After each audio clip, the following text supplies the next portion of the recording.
dapat scholarship nak study perubatan di Singapura.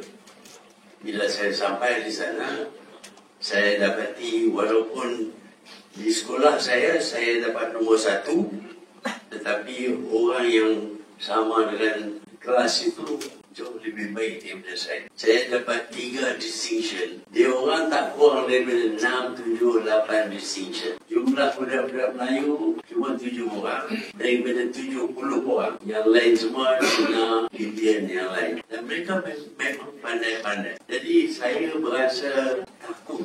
Macam mana nak compete dengan orang yang begini pandai. Jadi saya berasa saya tak boleh percayalah. Tapi saya adopt satu pendekatan. Saya kerja lebih, saya belajar lebih daripada orang lain. Orang lain baca sikit-sikit, saya baca banyak-banyak.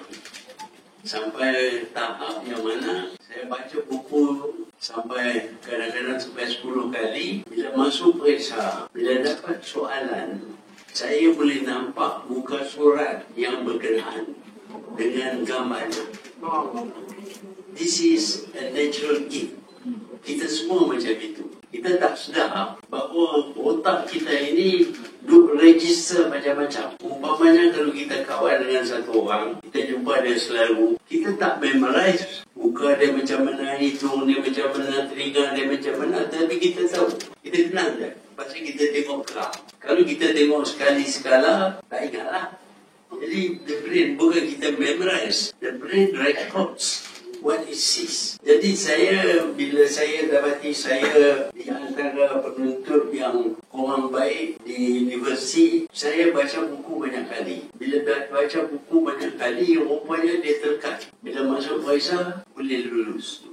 Yang dapat 6, 7, 8A pun ada yang gagal, saya lulus. Sampai dalam fizik saya dapat nombor 1.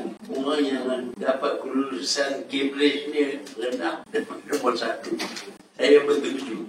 Jadi saya berpendapat bahawa kita semua mempunyai kebolehan yang sama. Yang menjadi soalan ialah kita tak guna kebolehan kita. Kalau kita berkurangan, kita usaha supaya kita tambah apa juga yang kurang. Tetapi kita tak tambah. Saya berpendapat bahawa orang Melayu tak kurang daripada orang lain. Sama dengan Mak Saleh, sama dengan orang Cina, kebolehan ada. Angka pelajaran macam mereka. Tapi kalau tak berusaha, kerja lebih kuat, kita tak dapat capai matlamat kita. Sebab itu, apabila saya jadi menteri dan menteri pelajaran, kita tak bagi scholarship hanya kepada nombor 1, nombor 2. Kita bagi scholarship kepada 3, 4, 5. Rupa-rupanya mereka juga boleh. Yang tak dapat yang terbaik ni pun bila pergi ke universiti, balik dapat ijazah, bahkan mereka dapat belajar dengan baik. Jadi kalau diberi peluang, barulah mereka dapat menunjuk kebolehan mereka.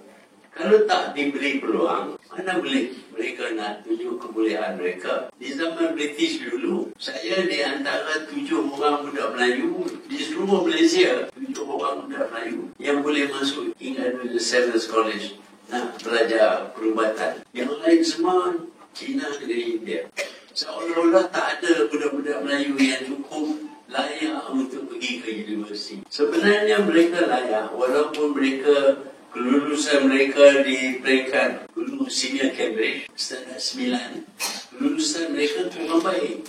Tetapi kebolehan mereka ada kalau mereka usaha, kalau mereka diberi peluang. Sebab itu apabila kita merdeka, kita gunakan dasar British dan kita bagi kepada orang yang nampak seolah-olah mereka tak cekap. Tetapi apabila diberi peluang, apabila mereka betul-betul belajar, mereka boleh lulus, bahkan boleh dapat sijil yang cemerlang. Itu sebabnya yang kita berpendapat bahawa apabila kita merdeka, kita patut ada peluang yang sebanyaknya bagi orang Melayu. Bukan mereka tak boleh, mereka boleh. Tetapi mereka mestilah usaha lebih kuat daripada orang lain kalau mereka nak kejar kejayaan pihak-pihak yang lain.